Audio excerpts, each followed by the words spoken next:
says when her players come to her and says, we want more touches, more points, she goes, then go get that rebound. That's what they're all about here at LSU. Yeah, those numbers are eye-popping. Plus 15 rebound margin. So you see at the bottom, both are second best in the nation. And there is the nation's leading rebounder. That's Anissa Morrow. Kim Mulkey has had several stars in the lineup today, carrier to wins. Morrow, Johnson, Williams. And so the 20-1 Tigers, a team that has thrived since the start of this season, back in action. And they begin a nice 3-game homestand. The Tigers are happy to be here for a couple of weeks. Yeah, and now that it's about 70 degrees, who wouldn't want to be home? Yeah. Temperatures are normal once again. It has been an eventful week, we'll put it that way, for Kim Mulkey's Tigers. So on the opening possession, Janae Kent, the former Tiger from a year ago, takes it into the paint and draws the foul. A&M does do this at a pretty high rate. They like to get to the free throw line. Kent, the sophomore from outside of Chicago, heads there on the opening possession. And what a great play call for Texas A&M, getting the ball in her hands and get her going early against her former team. And those, a good start certainly would be beneficial for A&M today. They play in some lower scoring games. LSU, as you mentioned before, one of the highest scoring teams in America. Kent was a solid reserve here a season ago. Hits the portal, had a prior relationship with Joni Taylor, and so she has been a productive starter. So here is Kim Mulkey's starting 5. We mentioned Morrow averages the double-double, but is Flau'jae Johnson, one of the nation's premier scorers, that leads them at 20 a game. Morrow right to the rim for the first basket. So, and meanwhile for A&M, this is their starting 5. Aisha Coulibaly goes for about 13 a game. She's way more impactful than just her scoring. Such a versatile player. She's number 5 in the black today. 10 seconds to shoot. This is Coulibaly. Left-hand dribble, quick attack, and Coulibaly goes tumbling, draws the foul. So A&M heads back to the free throw line. Coulibaly looks to be okay. Joni Taylor, 3rd season now in Aggie land. Led this program to the NCAA tournament a season ago. Seems like she feels her team is starting to turn a corner, especially after back-to-back wins against Georgia and Kentucky. And that's what she said after that Kentucky game, is that we are finally getting caught up. They've had a lot of injuries throughout the non-conference, and what that ended up happening is that they don't get reps in practice, and then you got to get in the game and you're trying to learn on the fly. But so far they're really starting to pull it together and build that momentum. Well, an offensive rebound is going to give them another look here. But you're right, Kendall Hunter is unavailable today, so they have just 9 players, that's it, available for this one. And the turnover gives it back to LSU. Well, I like what I've seen so far from the Aggies is they're attacking. They already have 2 fouls on LSU. And that's been one of the things Coach Mulkey was talking about, is watching the foul count. They got into trouble a little bit of that in the South Carolina game. Yeah, the South Carolina went to the line 26 times. It was much greater advantage than LSU. So meanwhile, here's their second possession. Morrow had the first basket, careless pass, nearly taken away. Who wants it? A couple players on the floor. And Samaya Smith ties up the Aggie player on the ground that time. So great effort to try to swing possession back, and the arrow favors LSU. Little drop coverage here on the pick and roll, but Jones, she's so long. She's a 6'1" guard, but has those long arms, and then this little scrum on the floor. You love to see that for players, especially in SEC play. Every possession counts, and Smith getting after it too. Physical very early on, so Smith might have taken a shot to the face there, but she earns her team possession. The 5th-ranked Tigers, they began the year 20-0. And looks like Smith might come out. Kim Mulkey is going to make a quick substitution. So Jersey Wolfenbarger into the game here, and Smith is going to try to get right.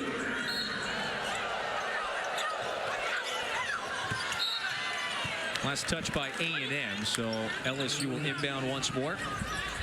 One thing you're going to see from the Aggies defense a lot is zone defense. 2-3 zone or 3-2 zone, and that's what they're doing on these baseline out-of-bounds play, trying to tempt LSU into long-distance shots. Here's Williams on the pull-up, and the rebound down to Jones. You mentioned she's their best rebounder, about 7 a game. So A&M has already gone to the line twice. LSU would like to get the bulk of their offense perhaps at the rim or heading towards the paint.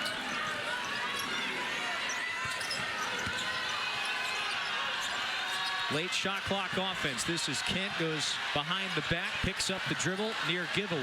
Koulibaly fires, hits the three. And that's not usually her game, but had to put it up at the end of the shot clock. She's usually off the dribble, but showing her range now. Well, neither of these teams are very prolific three-point shooting clubs. Koulibaly, though, the shot was falling a couple of days ago. Had a 21-point outing in that win against Kentucky. She was very good in terms of shot making. Soleil Williams way off that time. And LSU coming back the other way. This is their point guard, Cheyenne Day-Wilson.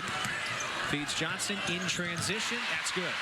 And that's the pace that LSU wants to play with. It was one of my keys to the game I was going to watch for is can LSU get out in transition, get those secondary buckets off the bounce for Flau'jae Johnson. Well, what's critical for A&M to try to contain them then? Definitely their defense slowing them down, but how you end up building the momentum that A&M wants is using up the entire shot clock. That three-pointer that Koulibaly just had is slowing down, running methodical offense. You get a good look at the basket, and then you're able to set up your defense on the other end. So even this possession right here is key for the Aggies, where LSU has to set up a full offense. This is an offensive foul or illegal screen rather on Ware. So if you're going to give it away, at least it's a dead ball turnover.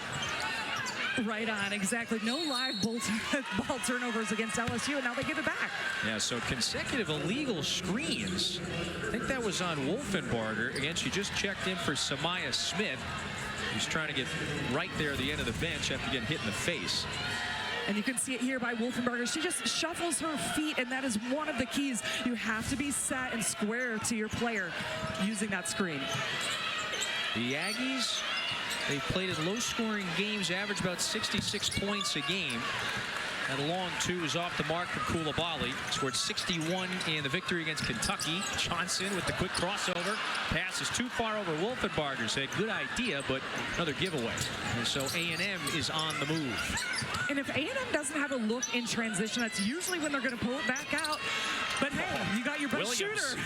Soleil Williams knocks down the triple. And so A&M has a pair of threes to start. And Coach Taylor says we never hardly shoot that many threes when they look at the box score. But if they're going down, that starts to be contagious for A&M. So they're 2 of 3 from distance. Koulibaly had one. Williams with the latest. Why this worked in secondary transition is they rotated the ball from the right side all the way over to the left side. Just slow defensive closeouts for LSU. Williams, kind of a two-guard last year, has been asked to run the point. She's been a good facilitator this year, but she has got a solid stroke. And it's an 8-4 lead for A&M. They've got the early advantage over the 5th-ranked Tigers.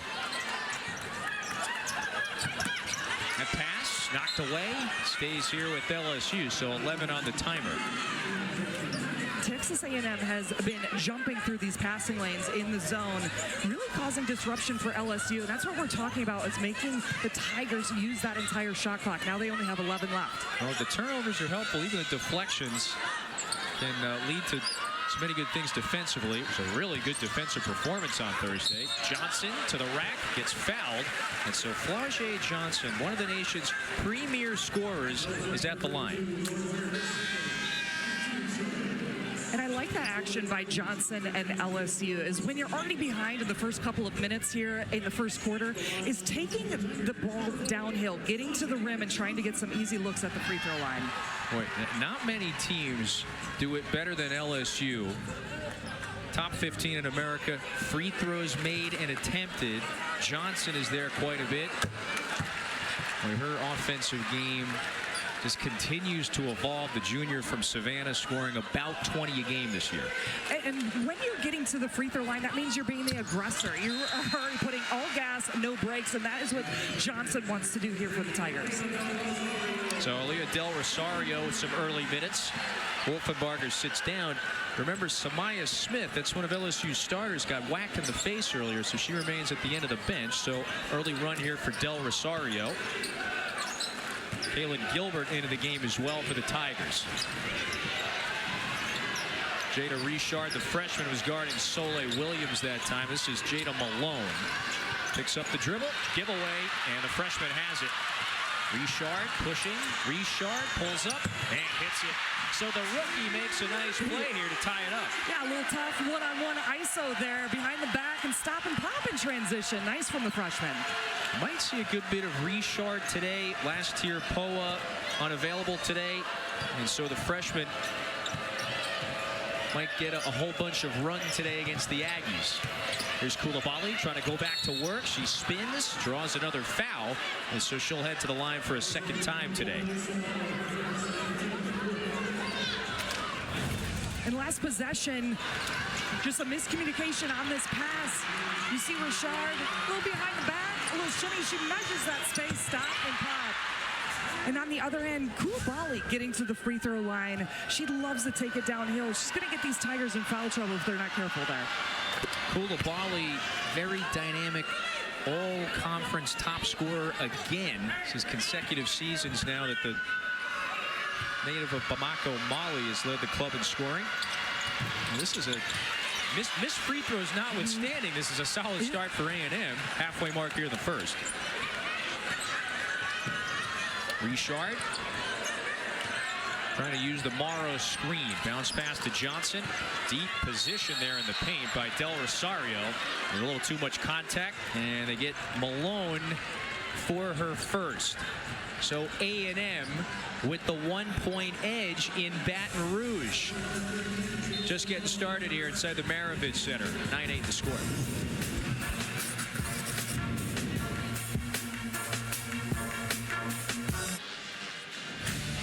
SEC Women's Basketball is presented by Pfizer, the official pneumococcal pneumonia vaccine awareness sponsor of the SEC. You heard of snow days. We had a snow week in Baton Rouge, really most of Louisiana. Mike the Tiger was like, enough of this, by the way. Yes. And Kim Mulkey's snow angel form, very solid here, yes? I mean, how fun is that? She was able to play football with her son, Kramer, in the front yard. Every person we talked to, could not believe the amount of snow. They basically shut down all of Baton Rouge here this last week. I still can't believe it. It really was. It was a once-in-a-century storm. They got a little more than half a foot here on Tuesday, so remember, it delayed that South Carolina game on Thursday one additional day. They had to play it Friday, but Kim Mulkey knows adversity hits, you got to figure it out. Fourth season as the head coach. Her team's always in the upper echelon of the sport. That second bullet point. Third highest winning percentage in Division I history. 25 years as a head coach. Led this club to a title 2 years ago. And Kevin, you and I had time to talk with her before the game, and Coach Mulkey points at both of us and says, here we play to win, and that's what they do at LSU. She runs it like a pro team. You know, that's why players come here to play under her, to develop, and to win national championships. That's what they're all about. And maybe some snow angels here and there. Here they hung a nice banner up in the rafters there a couple of years ago. National champs. Remember, they started that season unbeaten, lost to South Carolina, and they wind up making the run through the championship. Only difference this year, no more Angel Reese. One of the better players in program history has moved on, and yet this team is picked up right where it left off. The 20-0 start. Malone took some steps, so ball back to LSU. And let's underscore this. 10 wins against net top 100 teams. That's fourth most in the nation. So they have been tested and they have taken care of business. They have throughout this season. And what I love to hear from Coach Mulkey back when, if you watch her pressers in November, December, she's like, I'm not trying to win championships in November. We are preparing for March. She said she's still evaluating her rotations and different lineup possibilities in that non-conference schedule. So now that they're in the SEC playing top teams every week, it's all about getting into that tournament and postseason play. 15-footer down and out for Miracle Shepard. New 20 for LSU. It is A&M with the 1-point advantage. Just past the halfway mark of the first. Williams, cross-court feed, extra pass to Shepard. Shepard now trying to go to work. Day Wilson with 4 to shoot, puts it up. That's strong. And a third look for LSU. Shepard missed it. A&M trying to clear the glass now, and so there is the rebounding prowess of LSU. And Texas A&M, well, that was one of the things I was most impressed about in that Kentucky game, was how they boxed out. They were pushing people 3 and 4 feet back to get that defensive rebound, and you just saw it there from Jada Malone. And pass knocked away. Coulibaly has it. Yes. So Aisha Coulibaly with 7. The 5th-year senior's leading scorer for A&M here in the first. One of the things she said after the Kentucky game is, I come alive usually in the second half, but in SEC play, I need to come alive a lot sooner in these big games. Morrow wants it. Watches that one go down and out.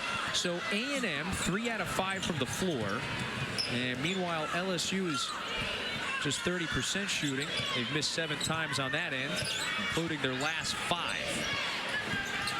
Williams into the corner. This is Sahara Jones back out to Coulibaly. Open triple, and Del Rosario clears it. And I credit the Texas A&M defense so far in this game. They've slowed down LSU. There's been multiple possessions where they're shooting at the very end of the shot clock. LSU looking for its first points in about 3 minutes. They've missed their last 5 shots on this end of the floor, so good defense so far from the Aggies. Morrow smothered. It's a difficult one. New 20. Del Rosario got blocked. Sahara Jones says, get that out of here. She's got it now, trying to run the break. Jones lost the handle, and LSU has numbers. Anissa Morrow. Morrow spins. That is a difficult one-legged turnaround. Such a tough shot for Morrow, but anytime she touches the ball, the Aggies are throwing 2 people at her, defending her in the paint, but able to rise up with that nice little turnaround J. Morrow, usual work the other day, 16 and 15, another double-double. Over 1,000 points now in her career. Del Rosario whistled for the foul. And so that is the 15th foul on LSU. Yep, Morrow reached 1,000 in her 2-year LSU career. Again, let's underscore 2 years. That's all it took to hit 1,000.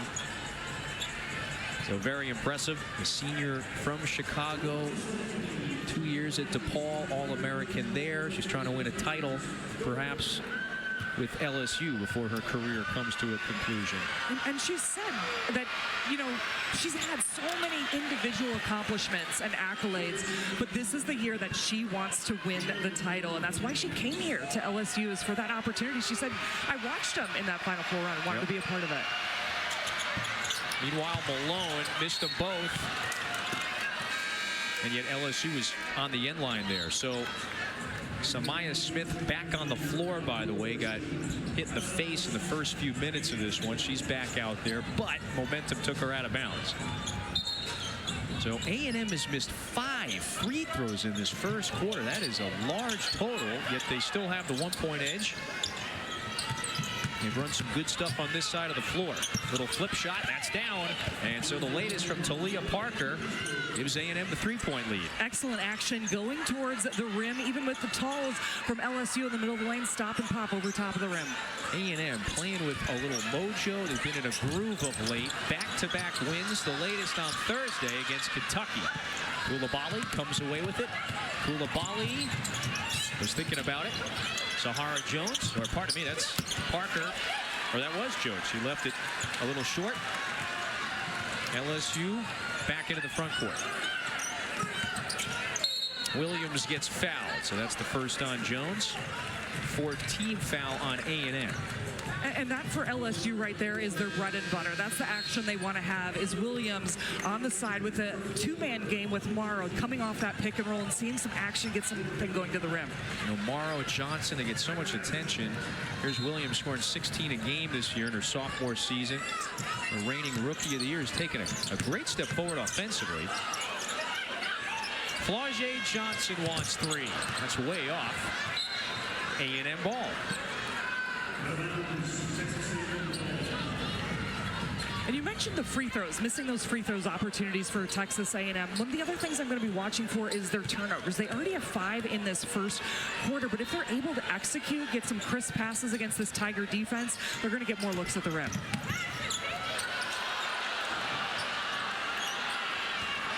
Less than a minute, first quarter. A&M has been in front. Amira Abdur-Rahim cutting to the rim, missed the layup. LSU has it. This is Williams, head up, pulls up, wants it from 15, left it short. Johnson with a new 20.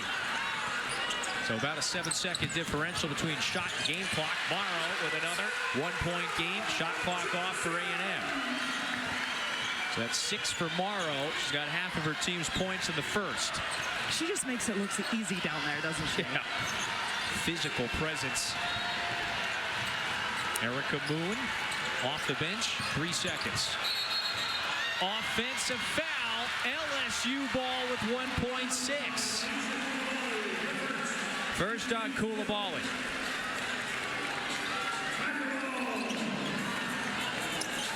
And 1.6. There's plenty of time to be able to get a little half-court shot up. That's what they practice all the time in shoot-around. Yeah, no pressure. Now a couple of Aggies jogging into the backcourt. Williams, baseball feed, the catch. Morrow blocked by Coulibaly. And so that seals a 1-point lead for A&M in this first quarter. Fresh off of their win against that ranked Kentucky team on Thursday. Good first quarter, they're up 1. So she starts at Auburn in 3 years there. Very successful stint. Was really featured scorer, going for 15, 16, 17 points a game. Hits the portal last 2 seasons here, and you're right, seems like her game has become more well-rounded. Can do a little bit of everything. It's like her fingerprints are all over all over a box score in a game any given night.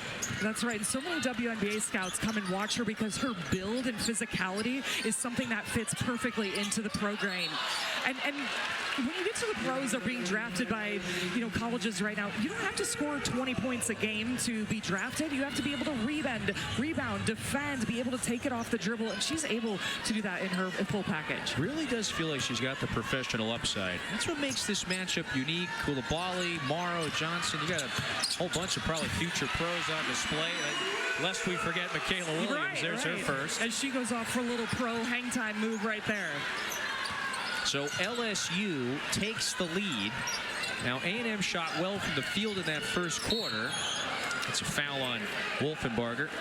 But the turnovers were a bit problematic. They had 5 in that first period.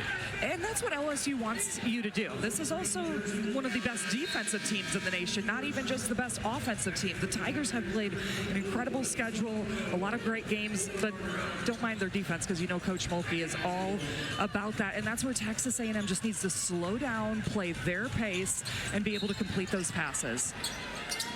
How difficult is that when you do play a team that is going to run? Well, that's going to run, and you have the excitement right here. And Morrow, just took it away. And they whistle Moon for the foul, so they'll inbound it here in the front court. First foul on Moon. It's sometimes, though, it's the defense that fuels the run out, like right here. And we were literally just talking about this, how you have to be so pristine with your passes, jump stop, being able to see your players' numbers. But what I did love about this play, Kevin, is that she was able to stop with that foul in the open court. Otherwise, Morrow was going to go up with it. Johnson, wide open. Misses the 3. New 20. Smith takes it out. Smith looking for the cutter. And now Richard can run some stuff. Jada Richard offline. And another offensive board. That's the second. And so a third look for LSU this sequence. Morrow barges in, fires, missed it. This is a 4th look, and they cash in. Morrow and the Tigers relentless underneath. You're going to watch that on film over and over again. How do you stay with the play, get extra possessions, extra looks at the rim? LSU, that's what they do. Morrow gets the basket. She's got 8, but it was everybody. Smith, Johnson, Richard. And then the Aggies, credit them. They actually were boxing out, but it's the second and third, fourth person that is going to get the rebound off those tips. So just got to stay with the play and finish it to completion against the Tigers. Again, we'll underscore it. LSU, 3rd in the nation in offensive boards. So they have dominated the glass for much of the season. Soleil Williams trying to settle the Aggies down. They had as large as a 5-point lead in the first. Layup off the mark, and Janae Kent could not get that to go. That's a loose ball foul on Texas A&M. That's the second, or make it the first on Abdur Rahim.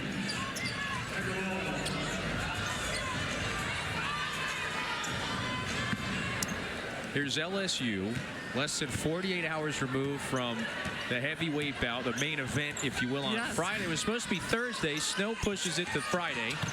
10-point loss for the LSU Tigers. Flau'jae Johnson and company have to turn around less than 48 hours later and take on an A&M team that's got a whole lot of momentum. That three is offline. And so since the off first quarter, if you want to call it that, it's an 8-0 run now for LSU. That last play, you just saw Flau'jae put the team on her back, take it out from 25 feet and taking it in. Abdur-Rahim lost it. This is Morrow.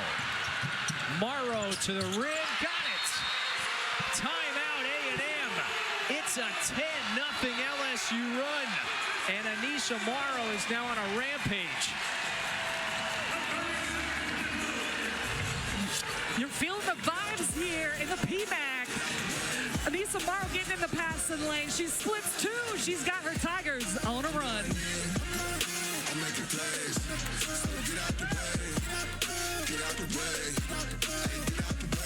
And then draws the foul.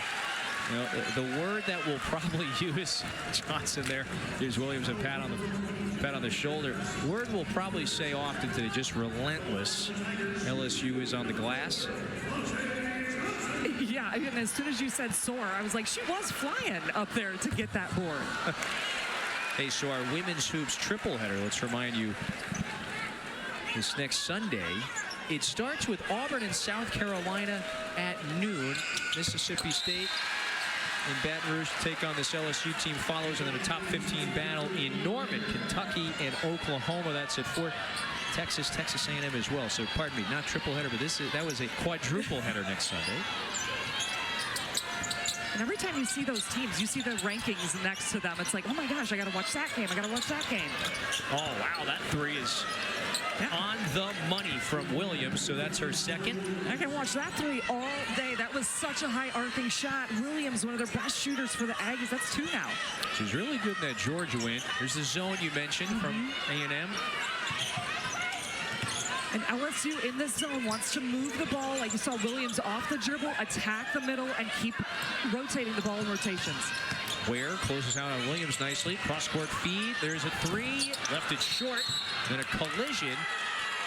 And I think they just whistled Flau'jae Johnson for the foul that time. So Frank Sterator said that was a foul on Johnson. Now Coulibaly is still down. So look at the closeout from Coulibaly here. Close out. And then there is the contact. And he called an offensive here, which means that Flau'jae didn't move her body straight up in a line for that shot, but stuck her right leg out there, as you see into the closeout of Coulibaly. Is under review. And so not surprising, and we're going to get the review. That's Brenda Pantoja. She's our crew chief here. You know, again, any sort of contact to the face, they're going to get looked at. And so Frank Sterator just came over here to confirm. They're going to take a look, see if they need to upgrade it. Again, you would upgrade it to an F1 or an F2 if there was any sort of excessive or severe contact, which I don't know if I saw that. There looked incidental. Right, we might need to see that one more time, because you're always looking at the closeout, and usually they're looking at the defensive player on this kind of a play, but the official called it on Johnson on an offensive. So watch her right leg here. Oh, stepping out. And then the right elbow is what came down right there on Coulibaly's face. Yeah. There's clearly contact there, right elbow to the face. And Pantoja has the call has been confirmed as an offensive foul. The contact with the elbow on her follow through is part of her shooting motion. And so it is just going to be an offensive foul. They are not going to upgrade this to anything more significant, which would be an F1. So offensive foul. That's a second on Johnson. And this is always a time in the game where I want to like mark down that it's 6:12 left in the second quarter, because that stops play. Johnson has to come out with 2 fouls and called on offensive. So will it ignite the Aggies, and how will LSU respond? Good job by our crew. I thought that was administered nicely, that sequence. Nice bounce pass inside. Ware was looking for Kent. Then a whistle. Ball back to LSU. So things have gotten a little tougher for A&M on that end of the floor since their early surge in the opening period. And what I see there, I liked the play to be able to get Kent with her back to the basket, but there, you got to remember, it's not just the one person you're going one-on-one against with LSU. You're going up against 2 or 3 on the inside of that paint. So maybe get the ball inside and kick back out. That one's down. It's Michaela Williams. And that's exactly what LSU did on this side. Get the ball into the middle of the paint, and no one better at that mid-range game than Williams. Kent was looking for Lauren Ware. Did not find her. Koulibaly steps back. Not that time. And Gilbert secures it. LSU on the move. They just went on an 8-0 run. They've outscored A&M 12-2 in this second quarter. Richard steps into the 3. Got it! Jada Richard puts it in, her first triple of the afternoon. And I like how LSU moved Gilbert to the point position and Richard over to the 2 guard, able to create more action, got it from one side to the other in that open 3 against the zone. Richard, freshman, great upside, highly rated recruit coming into this program. Koulibaly attacks and draws the foul. She's at the free throw line for the 3rd time today. And you're going to see it right here. Gilbert, I like the screen and pick and roll. It gets Gilbert open, and when you get a little bit of space and you're up against a zone, you can knock those down. Aggies are going to have to extend further next play. First triple of the afternoon for LSU, so it took 7 tries.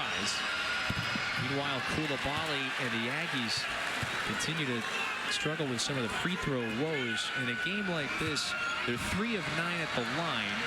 Certainly need a better percentage. Koulibaly about 67% from the line this season. And so Shepard checks back in for the Tigers. Well, and especially when you're going up against such a stifling defense in LSU. They're long. They want to block your shots. So being able to get to the free throw line is always a key, but then you got to knock them down. Next level. You think this is the right time for the zone, these last couple possessions? I still believe so. It's just LSU's execution has been better here in the second quarter. Gilbert, a little opening. That 3 is offline, and a new 20. It's another offensive board. Richard left it short. Oh, Gilbert, relentless. Gilbert throws it up. We got a foul. It's an offensive foul. The whistle is the only thing that is going to contain LSU on the offensive glass. Wow, 10-1 rebound advantage in this quarter. Every time we look, there is another offensive rebound.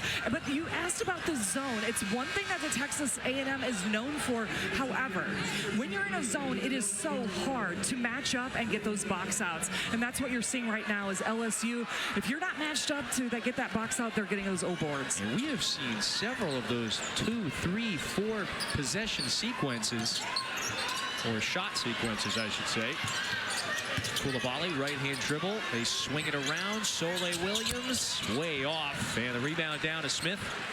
Now, Williams had hit a couple of 3s previously. Could not convert that time. LSU with a little bounce. They've got the 11-point edge past the midway mark in the second. Richard to Shepard. Gilbert wide open. And Ware clears it. It was one of the first possessions that there was only 1 shot for LSU. So can A&M capitalize off of that? 3:40 to go in the second. Koulibaly draws the foul.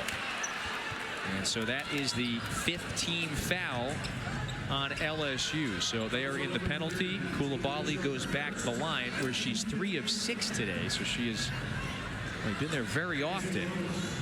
And that's the first foul on Richard.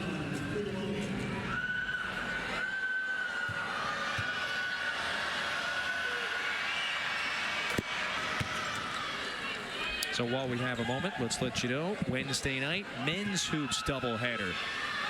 The top-ranked Auburn Tigers, fresh off of their top 10 victory yesterday against Tennessee, they will be here inside the PMAC. That's at 7 Eastern, and then Alabama and Mississippi State follows at 9. So Auburn will remain number 1 in the next week's AP poll. This LSU women's team, they've been a top 10 program all season long after the 20-0 start. And so, Ann, they give it back to the Aggies here. They 48 hours removed from that showdown in Columbia.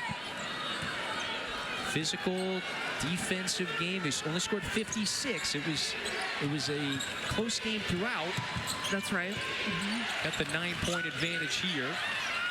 One thing I'm noticing, Kevin, here for LSU is if you see they only have 1 starter remaining and playing.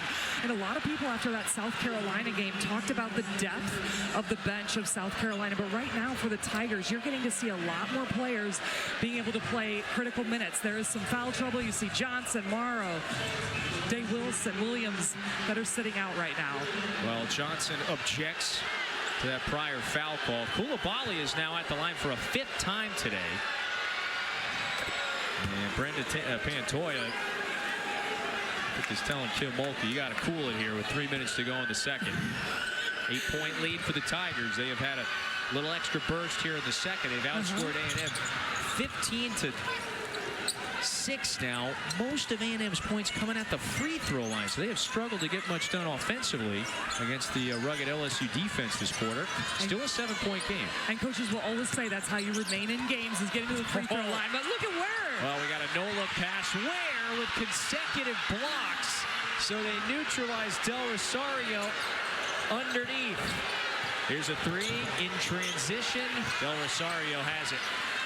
Ware with consecutive blocks on that sequence. Hey, both of them were monster blocks, too. So now they're back into the zone.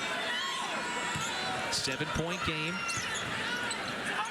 Richard over to Shepard. Offline. Backside rebound. This is Gilbert. Ball fake. Ware denies it again. Scramble for it. And we might have a tie-up. Possession arrow favors the Tigers. They'll keep it here, but now 3 blocks for Ware in the last minute. Well, you've got 6'5". She's one of the top shot blockers in the nation. Look at her aggressiveness here, and that's just a volleyball block.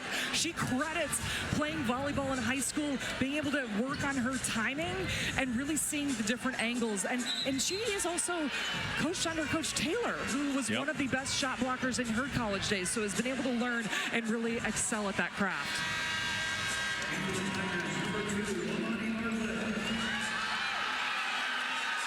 I love her intensity, her energy she brings. You know, at 6'5", she's actually one of the best leaders for this Aggies team. And usually you find that more in a point guard, but it's all about 6'5" center and Ware being that emotional leader and somebody you can count on in any game.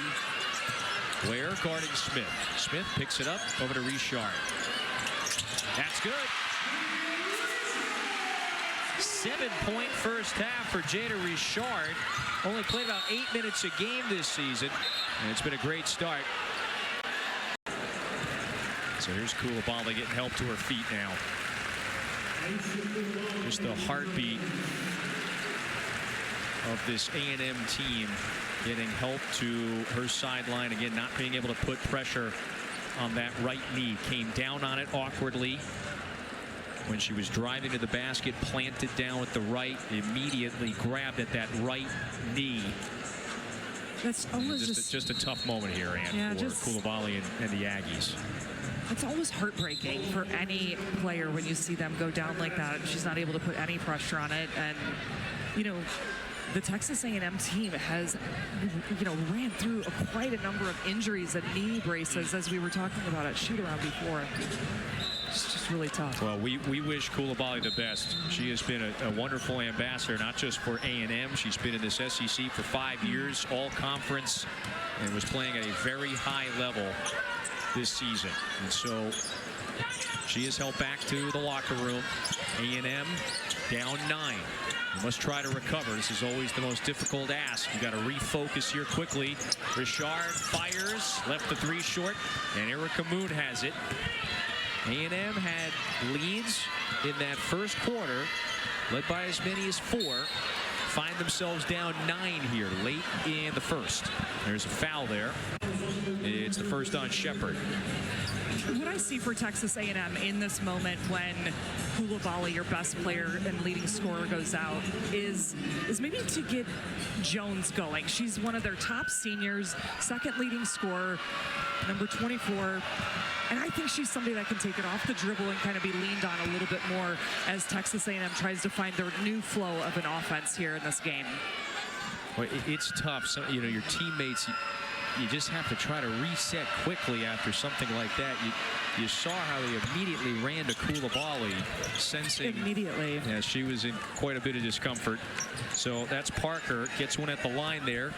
So all that said, it's an 8-point game, 1:15 to go in the half. This is Shepard off the bounce, bit strong, and Ware comes away with the board. So Lauren Ware has done some great work in the paint the last 5 minutes or so for the Aggies. Looked like she took a shot there at the end of that sequence. She'll be at the line in a moment. It's just been physical play after physical play. She's able to secure that rebound and going the other way. Well, so Ware is about to take a seat. She's got the bloody nose there. And now I think Joni Taylor might have just appealed to Brenda Pantoja. That's our crew chief. Perhaps take a look at that one. I thought maybe as we saw that replay, how physical it came through through her arms. She's got the Kleenex up there. I think she wants to stay on the court. Boy, tough player. Yeah. Yeah, pardon me. She's got to head to the free throw line in a moment with that. With A&M being in the bonus here. So if you needed another example, a visual of the toughness level for the redshirt senior from North Dakota, there it is. Takes a shot to the face. So next week's gymnastics doubleheader, it's right here on the SEC Network, also on the app. Alabama at Georgia. That's at 7. And then a top 15 battle featuring the Tigers there, Missouri and LSU at 8:30. Again, you can catch it on the app and right here on the network. Reigning national champs. Can watch them at 8:30. Lob it up. This is Samaya Smith. That is a difficult catch in traffic. She draws the foul. That's the third. If it's on Ware, that's going to be her third. And so she's ready to take a seat now. 52.4 to go.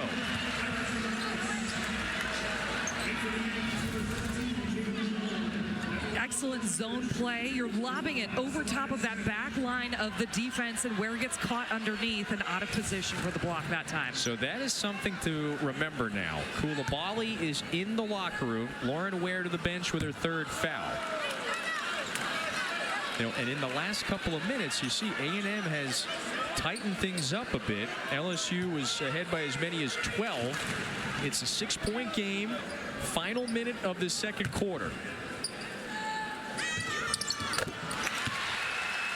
This halftime reset will be big for both teams. For Texas A&M, how are they going to respond with Ware, Coulibaly, and then also for LSU with a lot of substitutions off the bench plan. Jones left it short.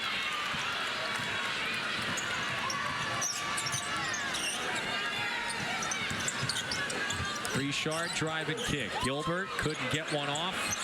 There's an A&M player on the floor. Jones is stumbling to her feet. Took a shot to the gut. 20 seconds. 8 on the timer. Day Wilson. Now to Smith. Smith, short corner jumper. Missed it. 12 seconds. Jones got tangled up with Del Rosario. Hustling back. A&M looking for a basket before the break. This is Kent.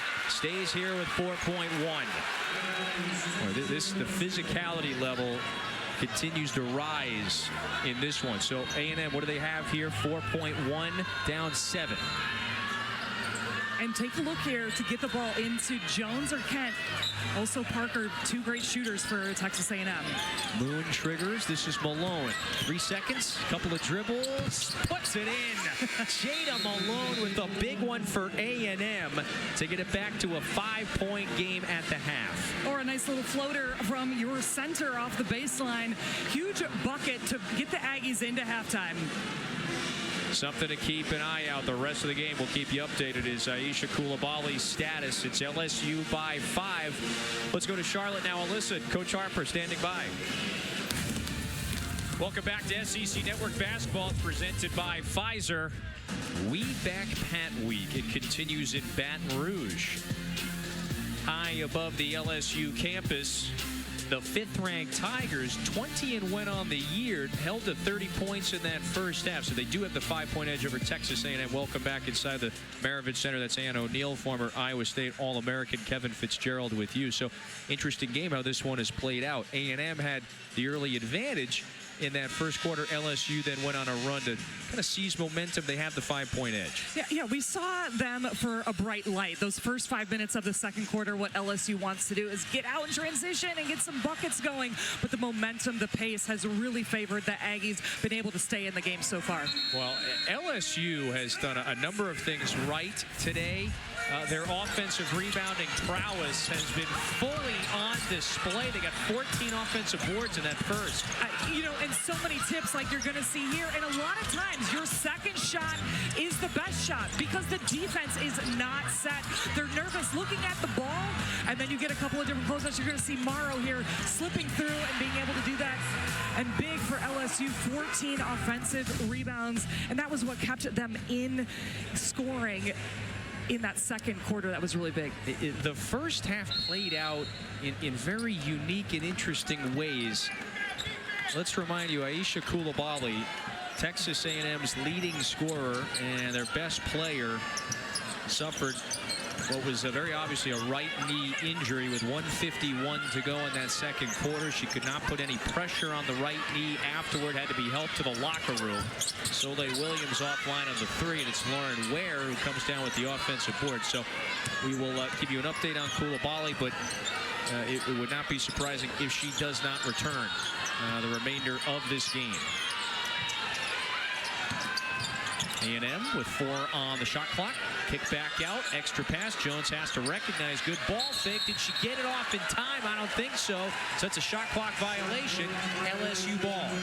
And we were talking at halftime here about the momentum, but also about the stoppage of play. There's been a lot of dead balls like you just saw at the end of the shot clock. We had offensive fouls, and it just, a couple of injuries there, but just really stopped play, and no one could quite find the rhythm in that first half. So I'm interested to see how this second half unfolds and who can find their flow. So Anissa Morrow just chucked up that 15-footer. She is back on the floor, as is Michaela Williams. So the flip side of things is we did not see too many or much of LSU's stars in that second quarter. Morrow, Williams, and Johnson, their 3 leading scorers, sat for much of the second. They all have 2 fouls. And we say leading scorers, and for LSU, that's almost 70% of their scoring in those 3 players. So having them out got a lot more experience for the bench. Smith wipes away that Ware shot. Johnson triggers the 3 offline. Who wants it? Smith saves it. So a new 20. Williams chucks it back to Johnson. Right-hand dribble, goes to the crossover. Johnson, difficult fall away. And Ware has it. Or make it Abdur-Rahim who secures it. And so A&M dodges a bullet there. Johnson had a wide-open triple. It's just been that game where you can't quite find your flow, a rhythm 3 yet, but I see Johnson, she's still going to get one up. So Kent against her former team can't hit the long 2. Lauren Ware with several offensive boards in the first few moments of this third for the Aggies. And Coach Taylor says Ware has 3 fouls, but she's like, I trust her. She's a little Joni out there on the court. Trust her to be able to play and play with smart basketball. Yeah, both prolific shot blockers. Wild pass, Johnson has it, across the timeline. Flau'jae Johnson, one of the nation's premier scorers, she finds Morrow, barges in, but missed the layup. It's a foul on Abdur-Rahim. So the second on the senior from Georgia. Take a look at this here. Getting hand in the passing lane. Johnson just grabbing it down like she's a wide receiver for LSU football. Now, the other hand, Morrow, whenever she squares up, you know that she's going to be able to take it and explode to the basket. Well, you've got two players that are excelling at an All-American level in this starting lineup. That's Johnson and Morrow. Now, remember Morrow, two-time All-American at DePaul, very much playing at that level once again this season. You know, again, a little different. LSU without a traditional big like Angel Reese, her career coming to a close a season ago. And so Morrow has taken on a much larger role and has just been so productive this season. And I loved her game because she plays bigger than her 6'1" frame, and she is so athletic and explosive that she can help play that 4 and 5 position. It's a reaching foul on LSU. So the whistle there bails out the Aggies. That's the first foul on Cheyenne Day Wilson.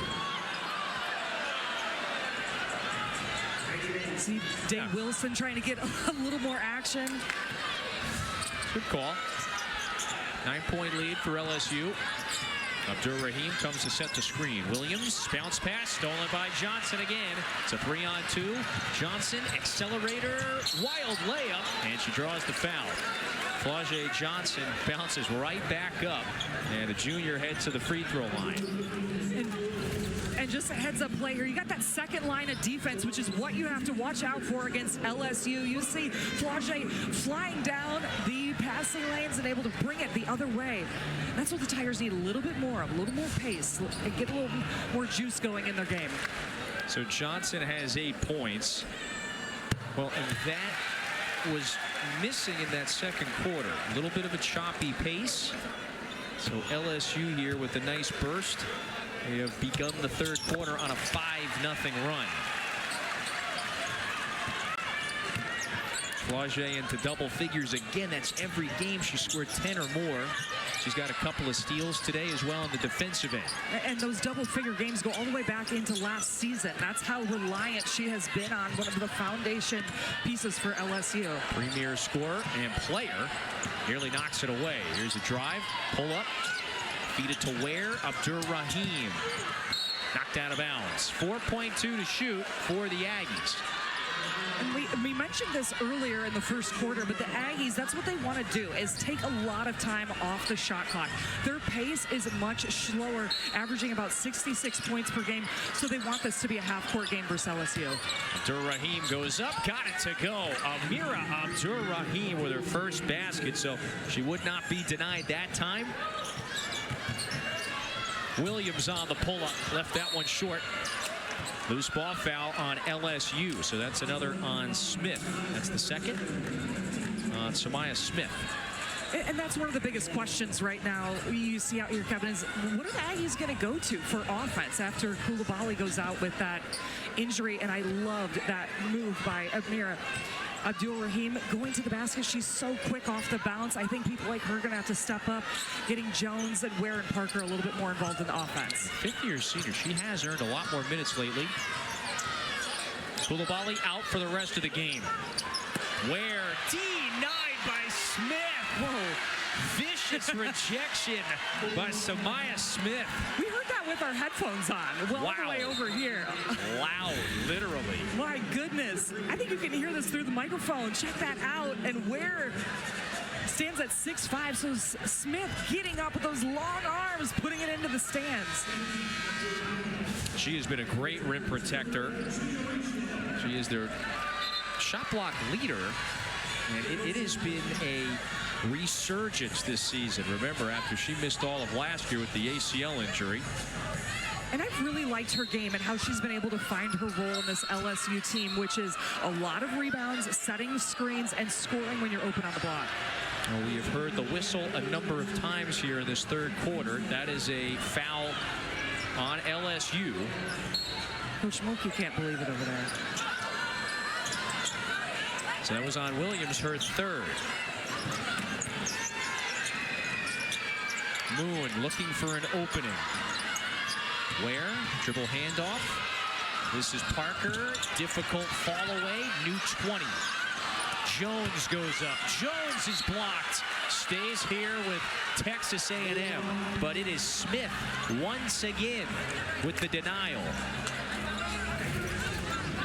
I mean, we talked about offensive rebounds. Aggies got it going on, but Smith says, no way, get that out of here. Second one in a row, and that was emphatic. Block there by Smith. Huge for the defense for the Tigers. Yeah, another block. That is 2 now for Smith. After the missed 3, LSU into the front court.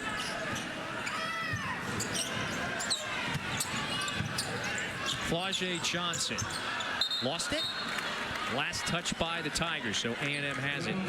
With 5:25 to go here, A&M in Baton Rouge, 3 days removed from its top 15 win against Kentucky. They've won back-to-back. Meanwhile, LSU in the heavyweight bout on Friday. First loss this season in Columbia against the defending champs. So after a 20-0 start, they're looking to get back in the win column inside their home building. Halfway mark of the third. Pocket pass. This is Jones underneath. Passes back out. 3 in the air. Left short. Jones has it. And so a new 20. So they are hitting the offensive glass hard here. What's that? 7 offensive rebounds for A&M. They only had 3 in the first half. And there's just been small opportunities where Aggies have been able to stay in it and get that extra possession. A turnover by LSU, but they've also been hitting the offensive glass. Moon has got to put it up. Jones for 3. Got it! Sahara Jones, 6-point game. She shows the muscle going on, and the LSU Tiger is right behind us here, Kevin, trying to cheer him on.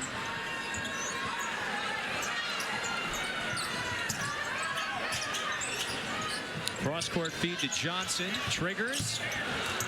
New 20. This is Morrow. Morrow spins, goes up. Yes. She's just so good at knowing where the defense is. She's got great body control and being able to read which direction to move over her shoulder. Richard nearly tumbling into the first row of seats there on the out-of-bounds line to knock that pass away. So a timeout with 4:04 to go in the third. It's LSU by 8.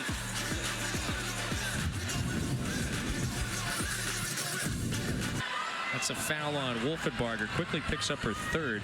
Well, I remember the word you used to describe, Pat, of course, just how committed she was to everything that she did. In a lot of ways. Yes, yeah, and then just committed to greatness and how she wanted to be on and off the court. I had a personal experience where she showed up for one of my high school games in a 2-foot blizzard in the middle of Iowa in February, and came with Mickey DeMoss on a private plane, but she was committed to getting to one of my games, and I'll never forget that experience. The high school was abuzz because they could not believe that she showed up in the middle of a blizzard, but to still recruit top talent. And, you know, just one of those things. I was somebody that had that orange all around my room growing up too, because her teams were always on TV and always about greatness. So Texas A&M with the latest basket. Here's Talia Parker. Good head fake. Back-to-back baskets. Has it now to a 4-point game late in the third. That was their first fast break basket that we've seen from the Aggies today. This is a 9-2 run for Texas A&M, playing without their star, Aisha Coulibaly. Johnson left the leader short, got it back. Flau'jae Johnson might have had that one partially blocked. Last touch by A&M, so it stays here. 3 to play in the third. I think Ware got a fingertip or two on that shot. Well, that would be another Ware with several blocks today. One of the better shot blockers in the nation. Averaging about 2 a game. She's got more than that today. Another turnover. Texas A&M running. Nice bounce pass. That's good. Talia Parker has it back to a 2-point game. Good recovery there on that bounce pass in the middle of a fast break. Wolfenbarger spins right into Malone. Malone, good defense. She affected the shot, and then a foul. It'll stay here. Loose ball foul on A&M. Second on Malone, and so LSU gets a break.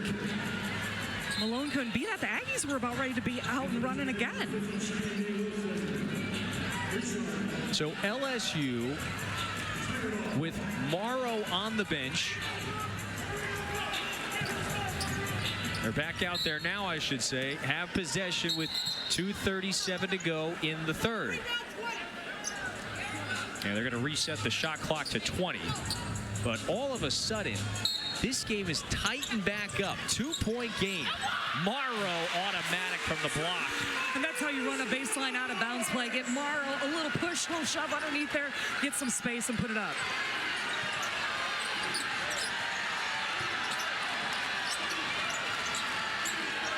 A&M working some clock once again. Moon from 15. Offline. Johnson secures it. Flau'jae Johnson nearly lost it. Draws the foul on Moon. Or make it the second on Sahara Jones.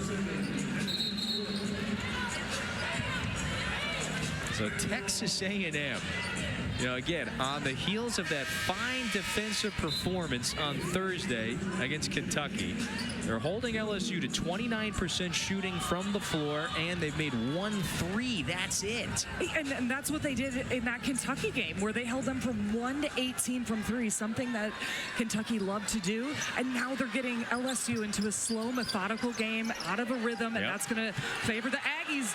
And starting to pick up the intensity a little bit on defense here. Johnson to the rim. Little screenplay there from LSU, able to get down the baseline. Last 2 plays have been 1-foot shots for the Tigers, and I think that's key for them to keep trying to build this lead. Tight game in Baton Rouge on a Sunday. 5th-ranked Tigers by 6. But they have been tested. Williams, a crossover. Williams picks up the dribble, and she might have shuffled her feet. She did. There's turnover. That was just tough one-on-one defense by the Tigers. And you'll see Flau'jae here. What I liked is Wolfenbarger basically sets a screen as she sees her teammate coming down the lane. That's why it worked. That's why you're able to drive baseline, so your teammates know what you're up to.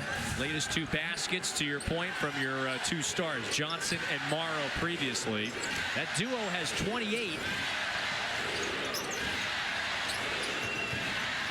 Williams wants 3, down and out, and so they're 1 out of 14 from distance, just 1 3.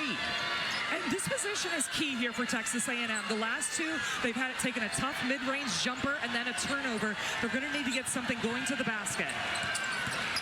Williams, a little hesitation, lost it. Johnson picked her pocket, but it bounces out of bounds. And so A&M will inbound it, 52.3 to go in the third. Another little lucky bounce there for A&M, because that was almost another full-court sprint out for LSU with that turnover. Mulkey frustrated. Her team ahead by 6 against an Aggie team that is inspired. Playing without Aisha Coulibaly. Kent draws the foul. That's another on Michaela Williams. That's her 4th. She's going to have to take a breather now and get Gilbert back in the game. But to your point, the Aggies are playing inspired basketball, playing team basketball. Been complete disruption for LSU right now. Difficult moment late in that second quarter when Aisha Coulibaly, their best player, went down with the right knee injury. She is officially out for the rest of the game. So next Sunday, we got a quadruple header here on the network. Auburn, South Carolina at noon. These Tigers host Mississippi State. Right after that, Kentucky and Oklahoma is the top 15 battle for now at 4 Eastern. And then Texas A&M to close it out. Flau'jae Johnson attacks hard to the rim. She's got 14. Look at that. That's LSU basketball. Aggies even made a free throw that time. They get the ball to the net quick, all the way up the court for Johnson. 6-point game.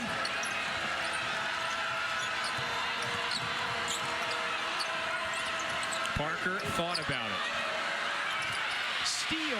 It's Johnson. It's a 2-on-1. Flau'jae Johnson bounce to Gilbert. Blocked. Whoa. Talia Parker just teed off on that one. And it's the 5th A&M rejection. This couldn't have been timed better. This is a fast break. Look at that one. She blocked it with her elbow. Out of bounds. With the elbow. The Aggies showing what they can do on the inside, defending shots. Well, they're one of the best shot blocking teams in the nation. They're at their average. Step back with 6 seconds. Morrow puts it up. Rebound down to Malone. 3 seconds. Malone has it knocked away, so that'll be the end of the quarter. It is a 2-possession game. After 3 quarters, it is tight. A&M within 6, looking for their biggest win of the season against the 5th-ranked Tigers. Of LSU's 44 points, so no surprise there. They're the only 2 LSU Tigers, though, in double figures. Michaela Williams remains in foul trouble. And so we've got a tight one here. Start of the 4th quarter in Baton Rouge. If you're just joining us, Aisha Coulibaly, that's Texas A&M's leading scorer, best player, went down with a right knee injury late in the 2nd quarter. She has not returned. She is out for the remainder of the game. It was a painful moment, we'll put it that way, for Coulibaly. No-look pass, Day Wilson to Wolfenbarger. She got blocked by the bottom of the backboard there. However, it's a foul on A&M. And that's tough for the Aggies because Ware's going to have to go to the bench again with 4. And she's been one of the main centerpieces of this defense to disrupt, all of the shots by LSU on the inside. A couple of blocks down there, so she's going to have to take a seat. But you know, Coach Taylor will have her back in here eventually soon. Yeah, the 2 blocks, 7 rebounds. Wolfenbarger misfires. And that's the question. You know, when is Joni Taylor comfortable bringing her back out there? She has been by far A&M's most reliable rebounder. She's had a couple of clutch offensive boards in this 2nd half. 7-point lead now for the Tigers, playing 48 hours after that heavyweight bout in Columbia on Friday. Their first loss of the season. They were held to 56 points. Flau'jae Johnson, accelerator, heads to the free throw line again, where she is perfect today. I like how Johnson's just taken the initiative to put the team on her back here. Her and Morrow between the rebounds and attacking the glass. It's been big for the Tigers being able to try to pull away bucket by bucket here. Flau'jae Johnson. She is the very productive junior from Savannah, playing at an all-conference level once again. The musical career. What did Holly Rose say the other day? There's a project that's in the works here. Look Alive. She might be dropping something soon. Anything's possible for Flau'jae Johnson. They talk about her mindset, her work ethic, how she starts her day at 5 a.m. But she's here to win. Basketball's her number 1.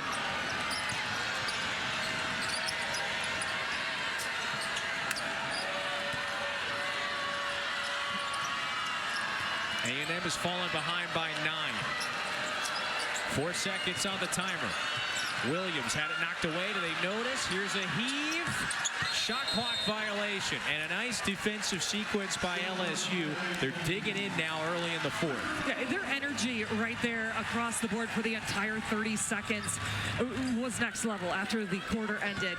And for the Aggies, you know, where are they going to go with Coulibaly out and Ware out? I'd like to see them be more aggressive off the dribble, try to get something to Jones or Abdur-Rahim.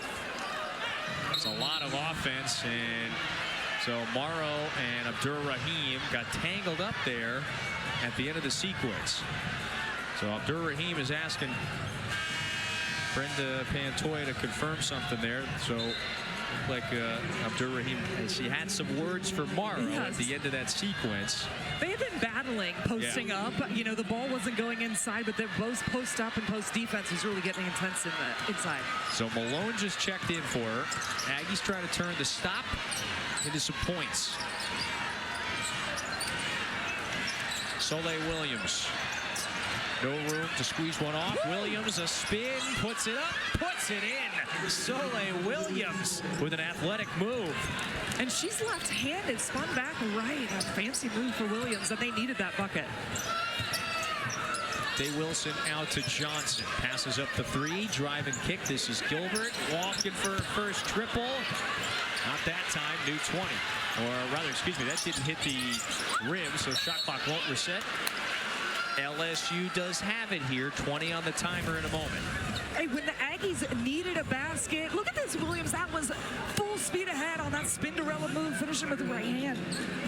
She's been tough. Hit a couple of nice three-pointers for Texas A&M. Really stepped up her game here. The sophomore from Cincinnati now has 7.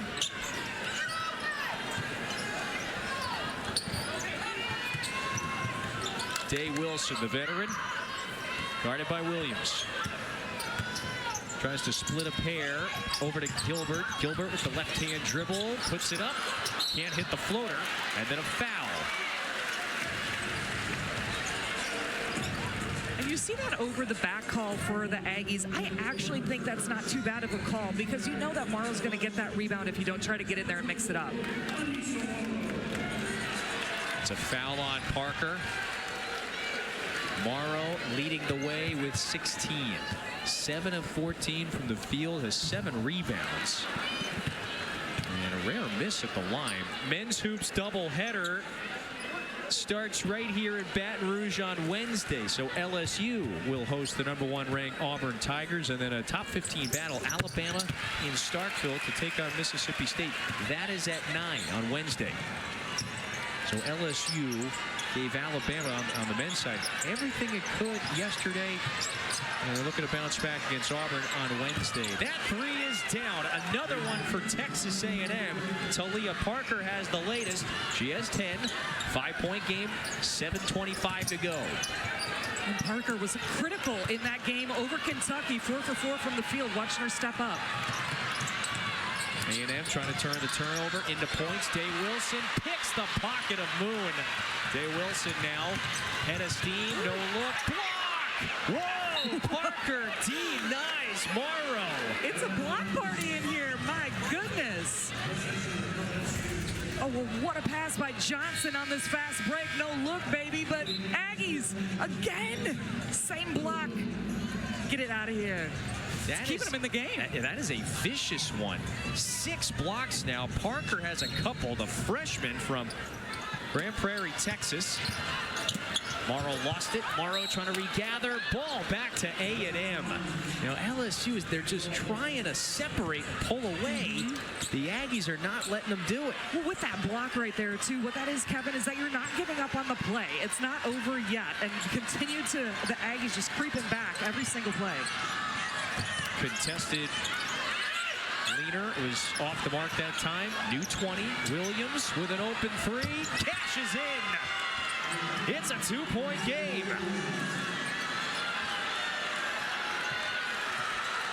There's a look in the Texas A&M Aggies' eyes out here that they are locked into this last few minutes of this game. Day Wilson over to Gilbert, looking for a response now. Money. Kaylin Gilbert with her first 3 of the afternoon. She had been waiting for one to go down. She had been waiting. She was here all by herself with Simone Augustus shooting 4 hours before the game. Then preseason, she's been waiting for one to drop. Just the second 3 for LSU. It's an intense one now as we push deeper into the 4th. 2-possession game. Williams had that pass knocked away. Johnson on the run out. Flangé Johnson. Timeout A&M.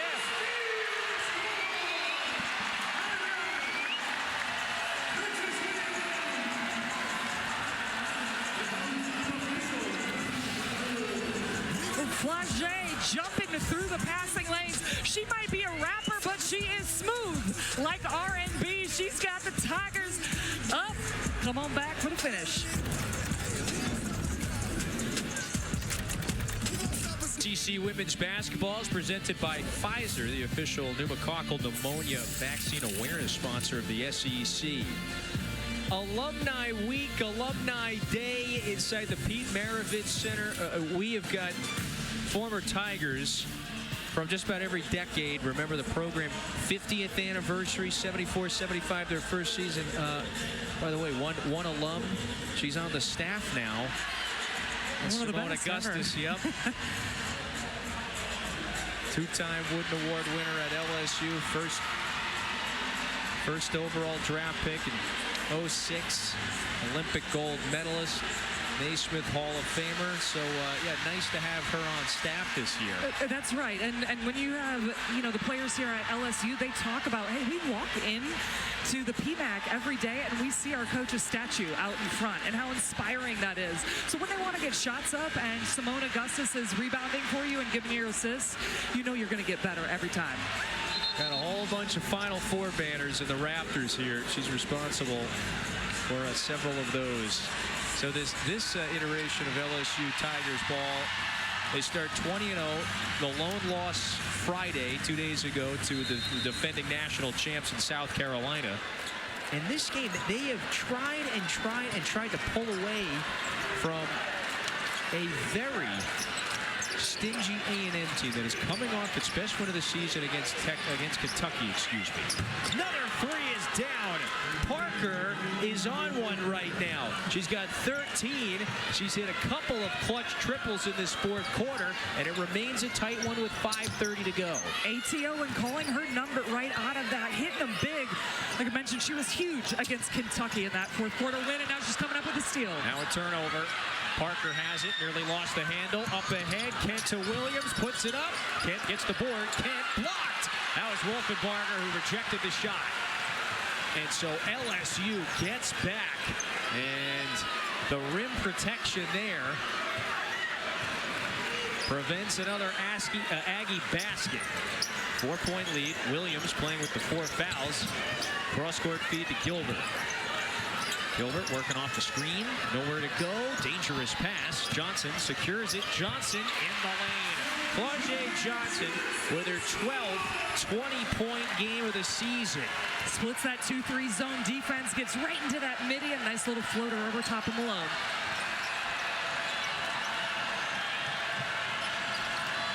Parker lines it up. Way off. Loose basketball, pinballs around, A&M is on it.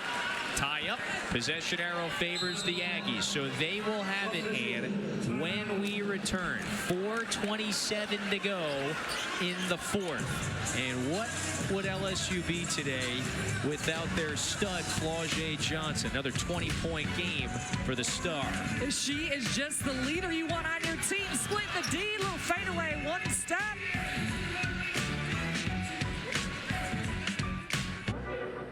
February 1st is almost here. You won't get many big days like this. Get ready to witness a special day in hoops. Dickinson off the window. Count the bucket. It's good. Duke, Carolina always delivers. Start your February 1st with us on College Game Day. Sun up to sundown. It's gonna be big. Well, do we have a special finish in store here in Baton Rouge? So LSU by 6, the 5th-ranked Tigers that started the year 20-0. They have been tested this afternoon. So where would A&M be without Talia Parker? In a game in which Aisha Coulibaly, A&M's best player and leading scorer, went down with an injury late in the second quarter. She has not returned. She's out for the rest of the game. Parker with the 13, way above her season average. That never hit the rim, so that's a shot clock violation. And LSU will take over. 4:13 to go. It's a 2-possession game. And you're getting a look at Parker there. And she's only a freshman out here making big shots and stepping up, playing inspired basketball for her team. Was very good late in the second half of that Kentucky win on Thursday. And so A&M is trying to make it back-to-back ranked wins. That three is pure. Kaylin Gilbert with 2 now in the fourth quarter. Well, coming into this game, she had only been 2 for 16 the last 2 games. She has been gunning for a big game, and now she's stepping up big.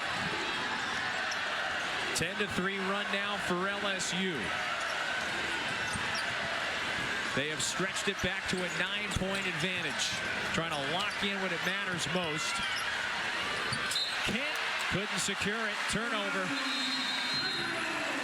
Now, those last 2 possessions for the Aggies, it's not something you want, an air ball with the shot clock going out or a pass over to the bench. However, why it does work for the Aggies is that it wasn't a live ball turnover where LSU can get out in their fast break. Now they're able to set the defense, and LSU has to run half-court offense.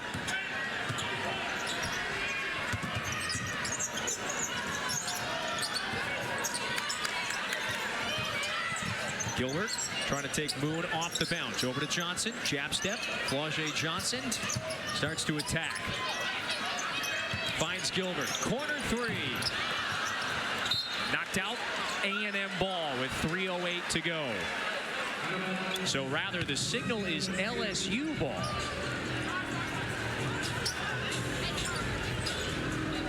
So they're going to give it angle. Yeah, it might have been off of LSU. Yep, but they're going to give it to the Tigers.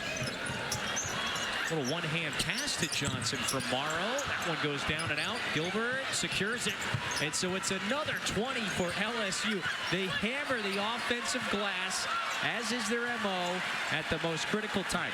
27 offensive rebounds. That is an absurd total. Gilbert can't hit it.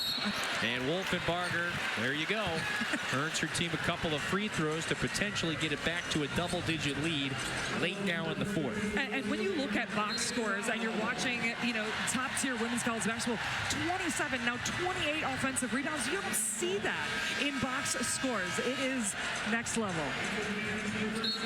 Lauren Ware, by the way, just fouled out. That's Texas A&M starting post player there, very valuable, so she sits down. Again, a game in which Texas A&M lost Aisha Coulibaly to what very much looked like a pretty painful right knee injury. Ware must now sit down. A&M has displayed so much courage and fight. However, Wolfenbarger had a chance to get it back to a 10-point advantage, and it stays here with LSU. So there's Morrow, puts a little pressure on the Aggies, and they'll get a new 20 with 2:45 to go. Just sticking with the play. That's what LSU does, and it gets them extra possession after extra possession every time. Near steal, Parker does secure it. This is Talia Parker, puts it up, missed the layup. Parker couldn't secure it. Aggies will inbound it underneath the hoop.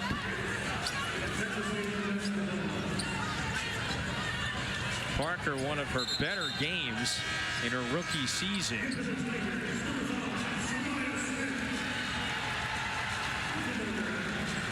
Could not lay it in on the fast break, but they do have another possession.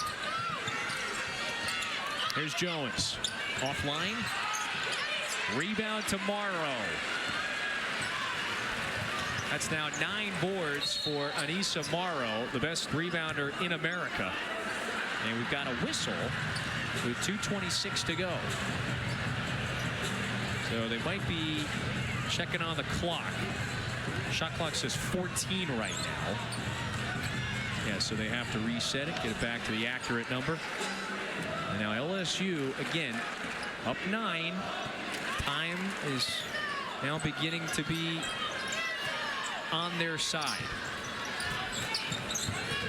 And usually coaches will say, use the clock when you're up in this kind of a game, but that's just not LSU's game. They want to keep playing fast. Boy, illegal screen on Smith. That's going to give it back to the Aggies. 3-possession game with 2:14 to go. They've had a couple of these illegal screens. It looks like right there, if I was a coach, Williams is coming off that screen a little fast, and Smith was not set yet. If you're a guard, you want to hold your space until that screen is up and set. Well, nevertheless, it gives Texas A&M another possession here, coming up on the 2-minute mark. Parker's hit a couple of threes this quarter. Williams working off the Malone screen, puts it up from 15. That's strong. LSU has it now inside of 2 minutes, and the 5th-ranked Tigers are in a pretty good position now. 1:45 to play. And A&M has stayed in this 2-3 zone throughout the game. Just caused a lot of disruption for LSU. Near giveaway, Flaugier Johnson, finger roll, that's pure.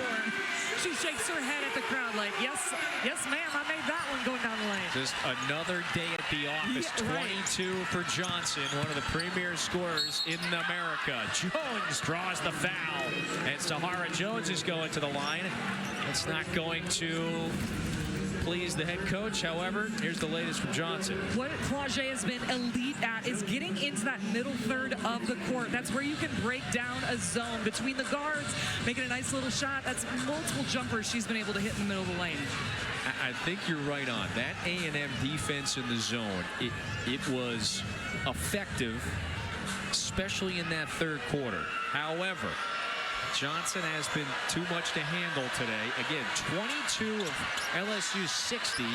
Another miss at the free throw line. Malone has it, and a tie-up. Possession arrow favors the Tigers. 1:17 to go. Right on with what you were saying. The defense has definitely stifled LSU, but as in the second half has started to grow on, they've been able to read, cutting to the basket, moving the ball from side to side, and penetrating the middle of the zone.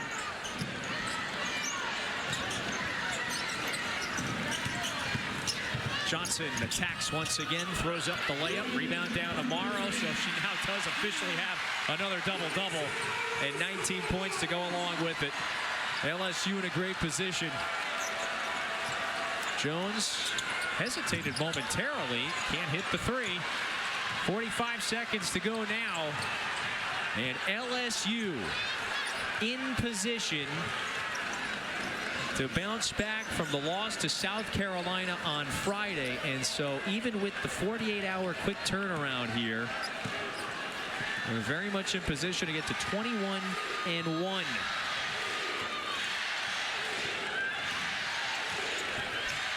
There's Michaela Williams headed back to the free throw line. 20.5 to go. Still attacking. See, eventually you get to know that you're going to be going up in the SEC against these zone defenses. That's what Coach Starkey usually says for LSU. Is like, they play man 99% of the time, but against us, they'll probably play zone. So they practice it all the time, and then they finally found their flow here in the last 5 minutes of this fourth quarter. Coach Starkey, by the way, is a popular guy this weekend. Alumni Week. He's basically coached all the alums that have been back in town here. So it looks like LSU is very much going to make it a joyful Alumni Day. Texas A&M got it back to a 2-point game earlier this quarter. And then what did LSU do? 16-5 run. Right after it got back to a 2-point game. Parker's three is offline, and so talk about a strong finish for the 5th-ranked Tigers. Now 21-1 after they got pushed. They got tested. A battle against this A&M team, and they finished the game on a 16-5 run. That's now 7 straight wins for LSU against the Aggies. Well, and that's what top teams do, right? Is they find ways to win, and they have players that make big plays. And on the other hand, Texas A&M, they never give up, both top teams in the SEC. 22 for Johnson, one of the premier scorers of the nation. LSU a winner. That's all for us. For Ann O'Neill and our entire great crew, I'm Kevin Fitzgerald.